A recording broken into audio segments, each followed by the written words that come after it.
Good morning. હવે આપણે પ્રકરણ નંબર 13 ભણીશું. વિદ્યુત પ્રવાહની ચુંબકીય અસરો.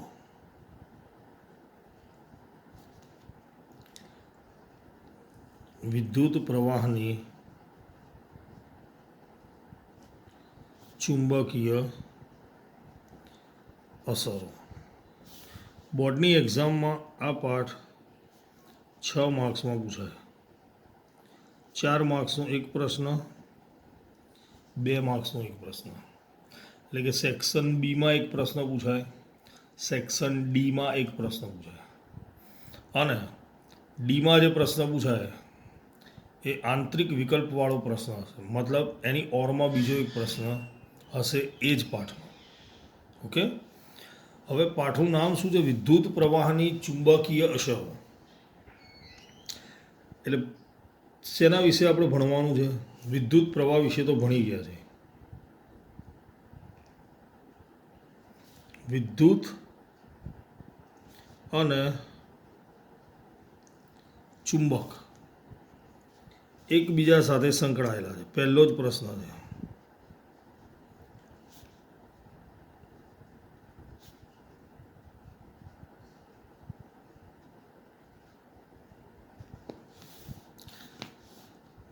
એ આપણે સમજાવવાનું છે. તો એના માટે આપણે પરિપથ દોરીશું.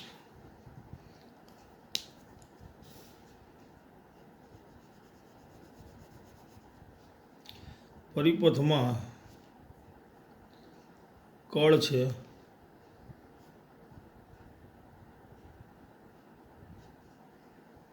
અવરોધ છે,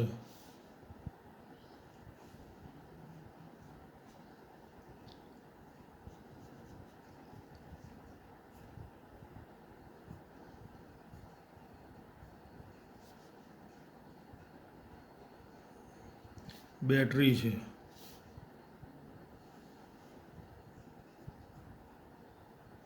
અને વાહક તાર છે. કળ લગાવતા પ્રવાહ પસાર થશે પ્લસથી માઇનસ. રાઈટ. અહીંયા આપણે ગોઠવેલું છે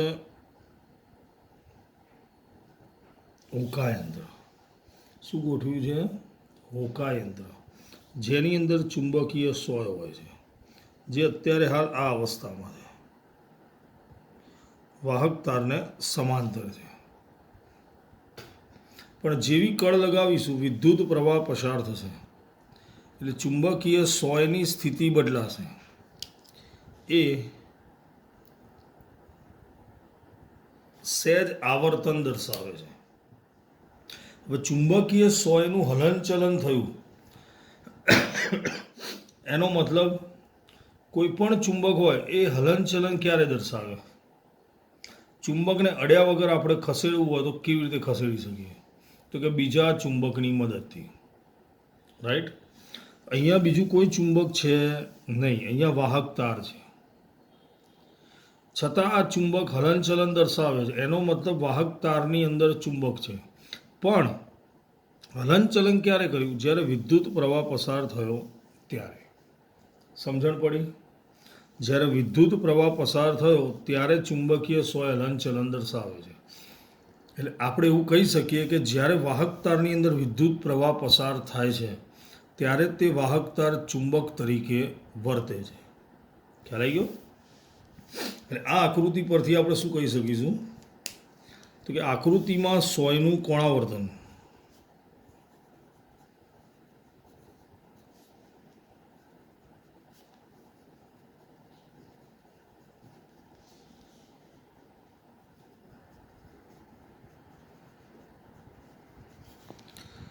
દર્શાવે છે કે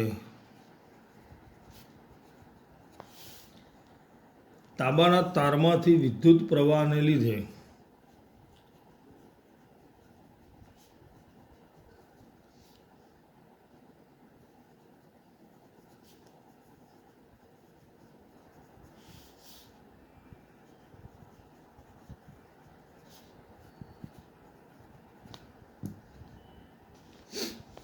ચુંબકીય અસર ઉત્પન્ન થાય છે.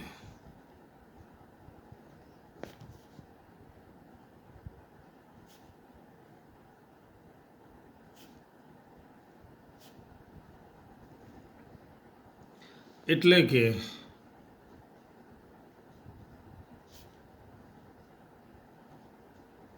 વિદ્યુત અને ચુંબક એકબીજા સાથે સંકળાયેલા છે.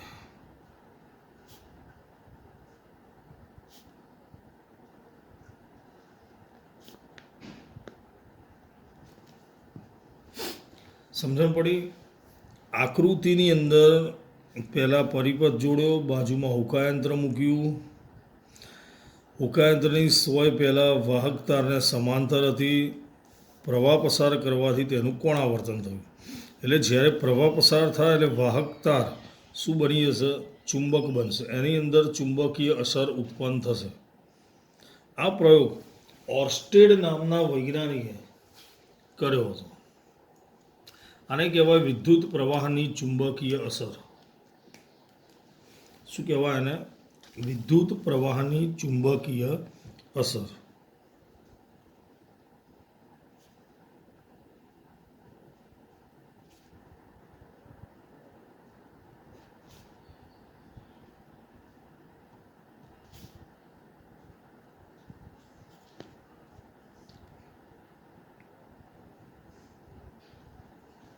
સૌ પ્રથમ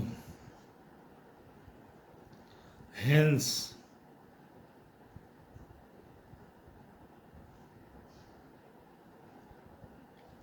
ક્રિશ્ચિયન ઓર્સ્ટેડે દર્શાવી હતી. ચલાઈ ગયો? ઓર્સ્ટેડ નામના વૈજ્ઞાનિકે આ પ્રયોગ સૌ પ્રથમ કર્યો. એકચ્યુઅલી આ પ્રયોગ ઓર્સ્ટેડ એ શાળાની અંદર શિક્ષક હોય છે. વિદ્યાર્થીઓને પ્રયોગશાળામાં લઈ જાય છે. પરિપથ જોડે છે. એમને ખબર નથી બાજુમાં હોકાયંત્ર પડ્યું છે. હોકાયંત્ર એટલે તમને ખબર હશે જેની અંદર ચુંબકીય સોય હોય છે.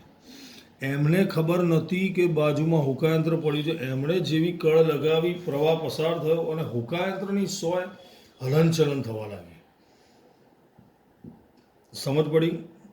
અને એના પરથી અમને આ પ્રયોગ શોધ્યો. અને આ પ્રયોગ પરથી એવું સાબિત થાય કે જ્યારે જ્યારે વાહક તારમાંથી વિદ્યુત પ્રવાહ પસાર થશે એટલે વાહક તાર પોતે ચુંબક તરીકે વર્તે છે. ખ્યાલ આવી ગયો? હવે આપણે બીજો પ્રશ્ન જોઈએ હોકાયંત્ર વિશે.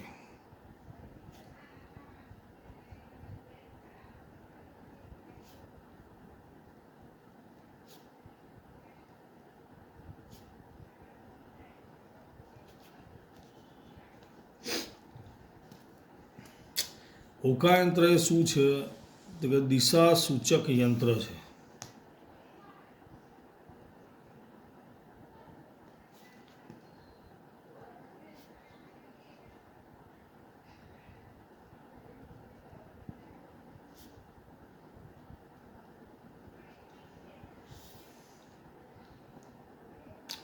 હોકાયંત્રની અંદર ચુંબકીય સોય હોય છે.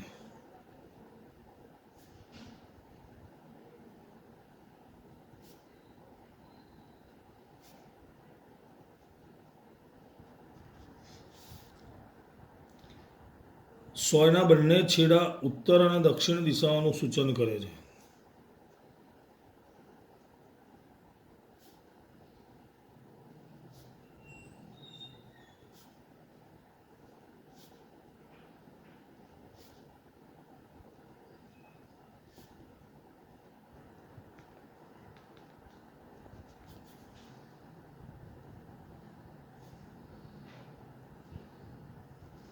હોકાયંત્રને આપણે સ્થિર મૂકી દઈએ અને એની અંદર રહેલી ચુંબકીય સોયનો જે છેડો પૃથ્વીના ભૌગોલિક ઉત્તર દિશામાં સ્થિર થાય તેને એન કહીશું. એન મતલબ નોર્થ.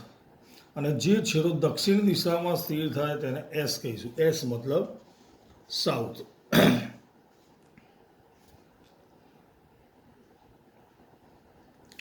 સોયનો જે છેડો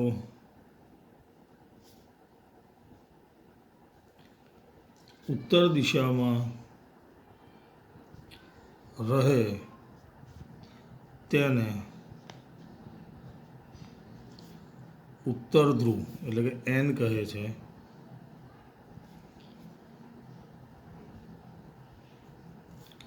સોયનો જે છેડો દક્ષિણ દિશામાં રહે તેને દક્ષિણ ધ્રુવ એટલે કે એસ સાઉથ કહે છે. બીજું, તેના સજાતીય ધ્રુવો વચ્ચે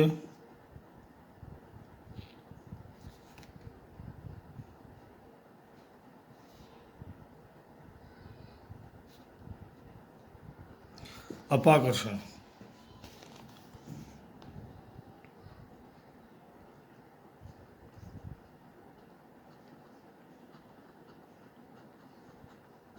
અને વિજાતીય ધ્રુવો વચ્ચે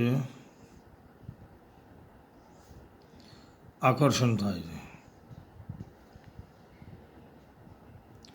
મતલબ સજાતીય ધ્રુવો મતલબ SS અથવા NN સરખા ધ્રુવો હોય તો એની વચ્ચે અપાકર્ષણ થાય, અને વિરુદ્ધ ધ્રુવો હોય, એક N હોય એક S હોય તો એની વચ્ચે આકર્ષણ થાય.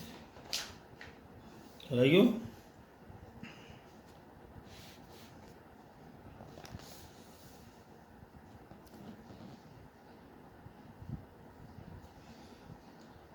ચલો હવે ચુંબકીય ક્ષેત્ર એટલે શું?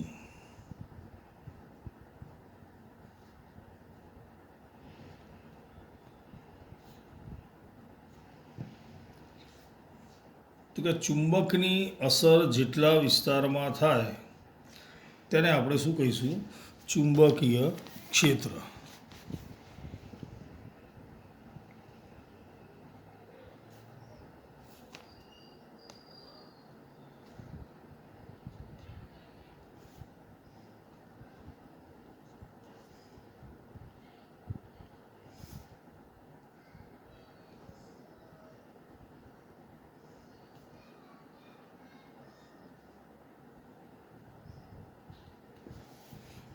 મતલબ શું થશે એનો? કોઈ પણ ચુંબક હોય, 1 કે 2 મીટર દૂરથી બીજો ચુંબક લઈ જઈએ તો એની વચ્ચે આકર્ષણ કે અપાકર્ષણ થાય નહીં. સમજ પડી? નજીક હોય તો જ આકર્ષણ કે અપાકર્ષણ થશે, બહુ જ દૂર હોય તો થશે નહીં. ખ્યાલ આવ્યો? એટલે ચુંબકની અસર જેટલા વિસ્તારમાં થાય એને શું કહીશું? ચુંબકીય ક્ષેત્ર. એવી રીતે બીજો એક શબ્દ આવે છે ક્ષેત્ર રેખાઓ. ક્ષેત્ર રેખાઓ એક કાલ્પનિક હોય છે, આપણે જોઈ શકતા નથી. પણ કેવું છે કે સમજો અહીંયા કોઈ ચુંબક લીધો આપણે,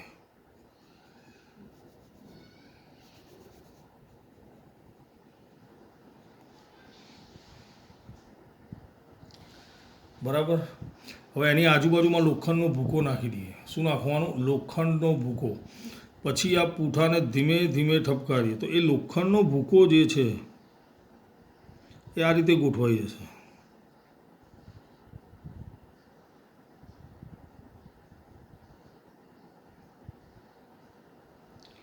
સમજ પડી? લોખંડનો ભૂકો આ રીતે ગોઠવાઈ જશે વર્તુળ આકારે. એટલે ચુંબકની આસપાસ લોખંડનો ભૂકો જે રેખાઓ પર ગોઠવાય તેને શું કહીશું? ક્ષેત્ર રેખાઓ. સમજ પડી? શું લખવાનું? ચુંબકની આસપાસ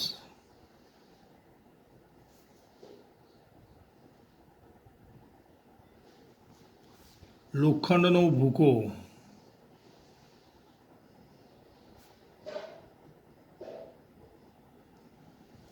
જે રેખાઓ પર ગોઠવાય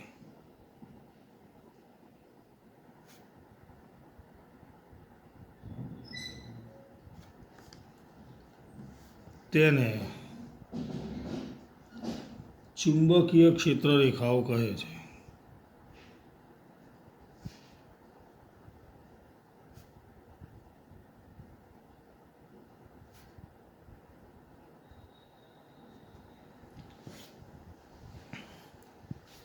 હવે આપણે જોઈએ ક્ષેત્ર રેખાઓની લાક્ષણિકતા.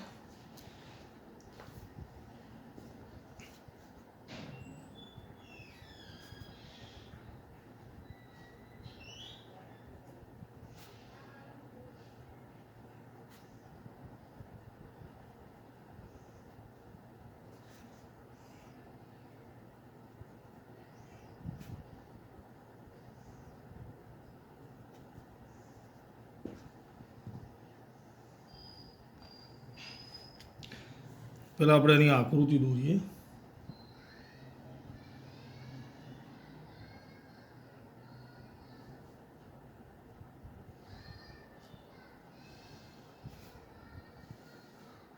આ છે ચુંબક, આનો એન છેડો, આ એસ છેડો. ક્ષેત્ર રેખાઓ અહીંથી શરૂ થશે, અહીંયા જશે અને અહીંયા અહીંથી આ જશે. ટૂંકમાં બહારની તરફ એનથી એસ, અંદરની તરફ એસથી એન.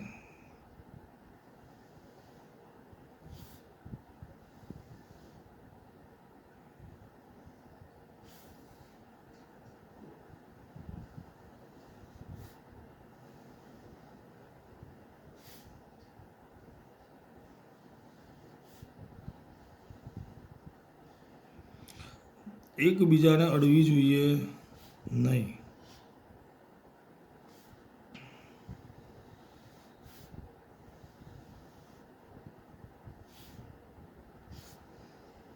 ખ્યાલ આવ્યો?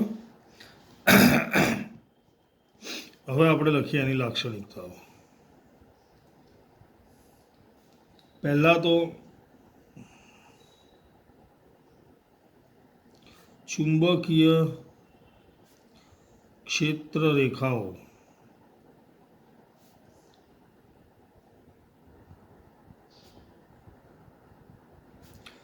સદિશ રાશિ છે,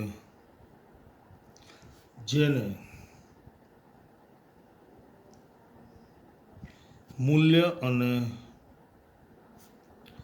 દિશા બંને હોય છે.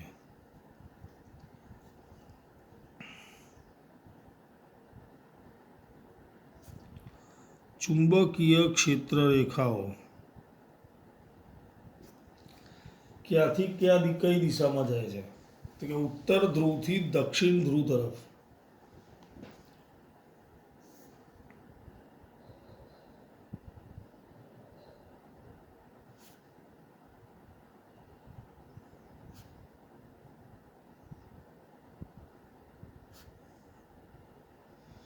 અને અંદરના વિસ્તારમાં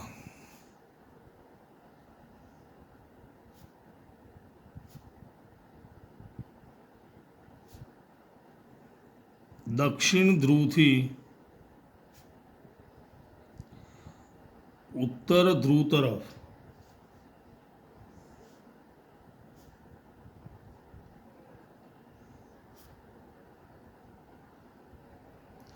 ની દિશામાં હોય છે. સમજ પડી?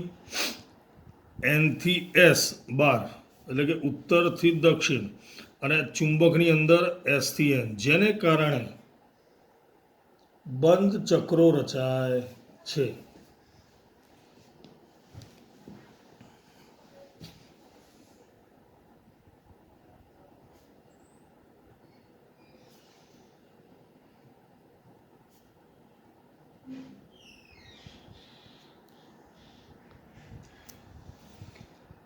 જ્યાં ચુંબકીય ક્ષેત્ર રેખાઓ નજીક નજીક હોય ત્યાં તેનું ચુંબકીય ક્ષેત્ર પ્રબળ હોય છે.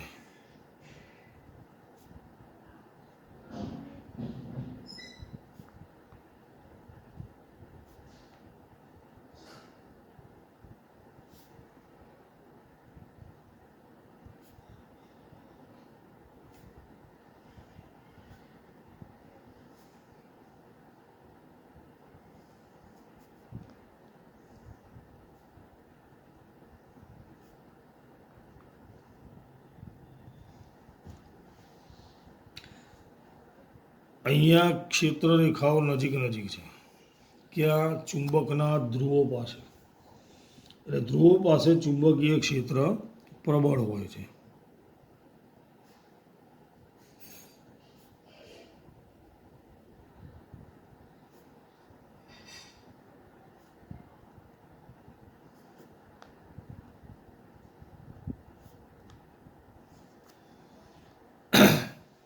અને સૌથી છેલ્લે, ક્ષેત્ર રેખાઓ ક્યારે એકબીજાને છેદતી નથી.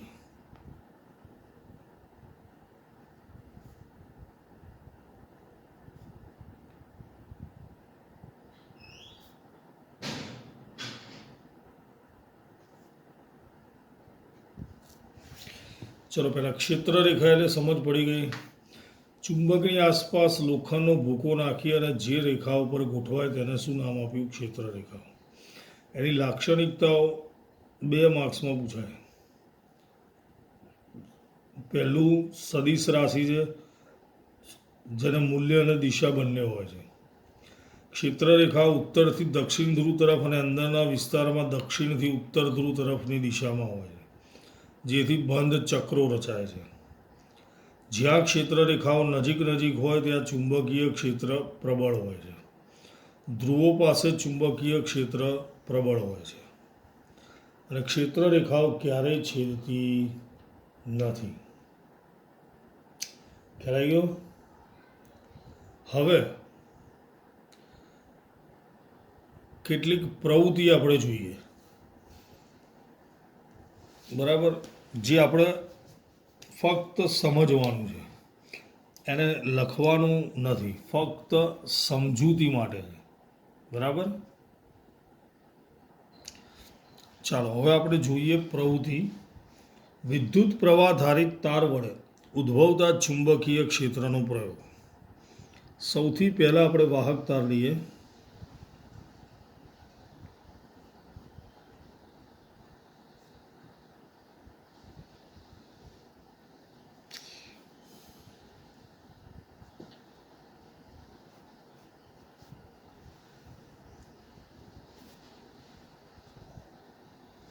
પ્લસથી માઇનસ વિદ્યુત પ્રવાહનું વહન થશે. અહીંયા આપણે ગોઠવી છે ચુંબકીય સોય, બરાબર? હવે ધ્યાનથી સાંભળો. જ્યારે અહીંથી વિદ્યુત પ્રવાહ પસાર થશે પ્લસથી માઇનસ એટલે કે આ દિશામાં, ત્યારે ચુંબકીય સોય કોણાવર્તન કરશે આ દિશામાં. જે સીધી હતી એ આમ થઈ જશે, આ રીતે ગોઠવાશે લંબ.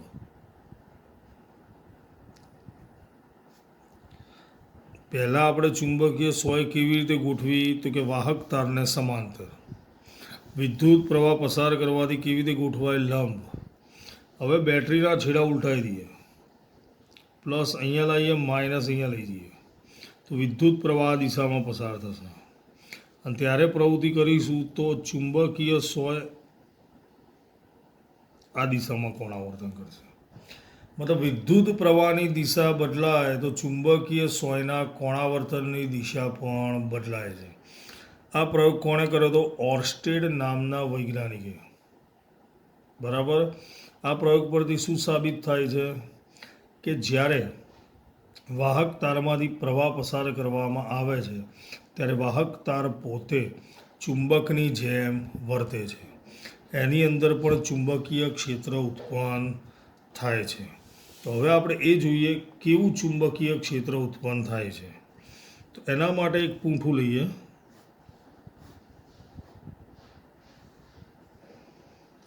એની વચ્ચે છિદ્ર પાડીશું,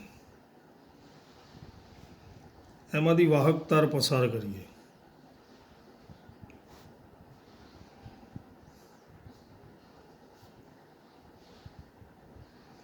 અહીંયા અવરોધ ગોઠવ્યો છે, એ મીટર ગોઠવેલું છે.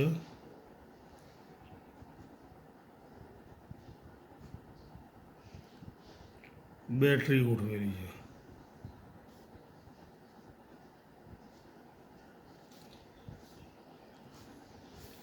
અહીંયા આપણે લોખંડનો ભૂકો નાખી દઈએ. શું નાખવાનો? લોખંડનો ભૂકો. હવે કળ લગાવીશું એટલે પ્રવાહ આ દિશામાં જશે. હવે ધ્યાનથી સાંભળશે. પૂંઠાને ધીમે ધીમે ઠપકારી, એટલે લોખંડનો ભૂકો જે હતો વાહક તારની ફરતે વર્તુળ આકારે ગોઠવાશે. સૌથી પહેલાં પૂંઠું લીધું, જેની વચ્ચે છિદ્ર પાડી વાહક તાર પસાર કર્યો. વાહક તાર પૂંઠાને લંબ રાખવાનો, પ્રવાહ પસાર કરીએ, આની પર લોખંડનો ભૂકો નાખીએ, ધીમે ધીમે ઠપકારીએ. પ્રવાહ આ દિશામાં જાય છે, પ્રવાહ આ દિશામાં જઈ રહ્યો છે. લોખંડનો ભૂકો વાહક તારની ફરતે વર્તુળ આકારે ગોઠવાય છે. બરાબર, વર્તુળ આકારે ગોઠવાઈ ગયો લોખંડનો ભૂકો. હવે આપણે આ મળી ગઈ આપણને ચુંબકીય ક્ષેત્ર રેખાઓ. શું મળ્યું? ચુંબકીય ક્ષેત્ર રેખાઓ. પણ એની દિશા કઈ એ આપણે શોધવાની છે. તો એની દિશા શોધવા માટે અહીંયા આપણે હોકાયંત્ર મૂકીએ. અહીંયા શું ગોઠવ્યું આપણે? હોકાયંત્ર. હવે હોકાયંત્રની સોય ધારો કે આ દિશામાં ગોઠવાય છે, NIS. તો આપણે જાણીએ છીએ આગળ ભણ્યા એમ ચુંબકીય ક્ષેત્ર રેખાઓ N થી S હોય છે, એટલે આની ક્ષેત્ર રેખાઓ આ દિશામાં હશે. સમજ પડી? આપણે આ જે પ્રયોગ કર્યો એની અંદર ક્ષેત્ર રેખાઓ આપણને મળી, પણ ક્ષેત્ર રેખાઓ સદિશ રાશિ છે એટલે એની કોઈ દિશા તો હોવી જોઈએ. એ દિશા પણ આપણે અહીંયા શોધી. સમજણ પડી? કઈ દિશામાં હોય છે? N થી S, એટલે કે આ દિશામાં. આની દિશા નક્કી કરવા માટે મેક્સવેલનો નિયમ છે. કોનો નિયમ છે? મેક્સવેલ.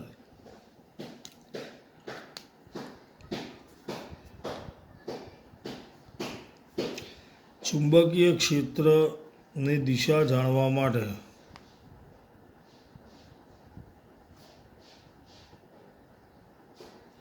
જમણા હાથના અંગૂઠાનો નિયમ. બરાબર. વિદ્યુત પ્રવાહ આધારિત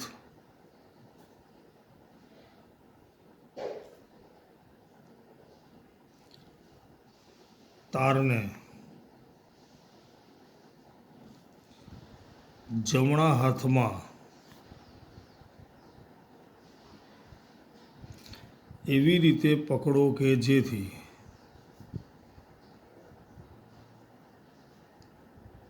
અંગૂઠો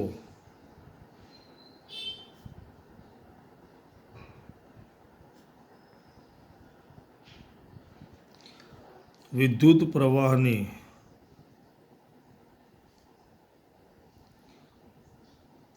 દિશાનું સૂચન કરે તો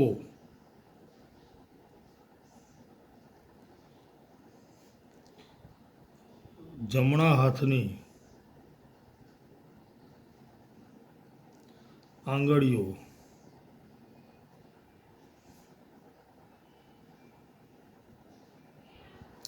વાહકની આસપાસ ચુંબકીય ક્ષેત્ર રેખાઓની દિશામાં વીંટળાય છે. ક્ષેત્ર રેખાઓની દિશામાં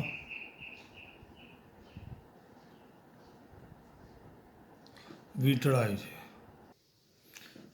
જેને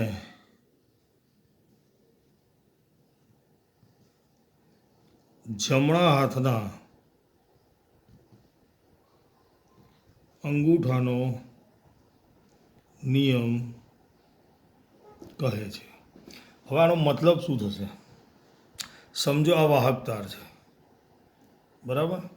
એને જમણા હાથમાં આપણે આ રીતે પકડ્યો, આ રીતે.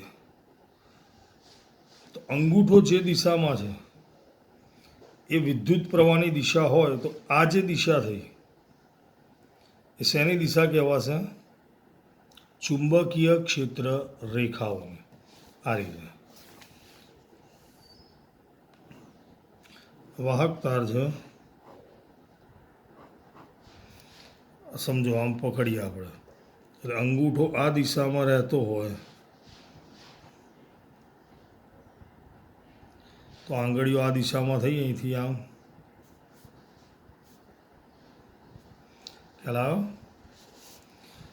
અંગૂઠો વિદ્યુત પ્રવાહની દિશામાં હોય તો બાકીની આંગળીઓ ક્ષેત્ર રેખાઓની દિશા દર્શાવે છે. ખ્યાલ આવી ગયો દરેક જણને? આને કહેવાય જમણા હાથના અંગૂઠાનો નિયમ. શેના માટે એનો ઉપયોગ થાય? ચુંબકીય ક્ષેત્ર રેખાઓની દિશા જાણવા માટે આ નિયમનો ઉપયોગ થાય છે. આ નિયમને મેક્સવેલનો કોર્કસ્ક્રૂનો નિયમ પણ કહે છે.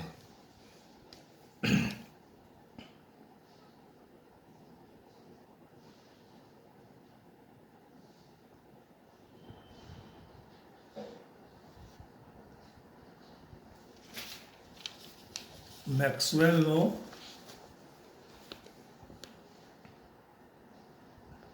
કોર્ક સ્ક્રૂનો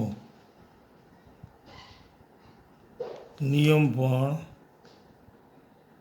કહે છે. ઓકે, ચલો આટલે સુધી ભણ્યા છે.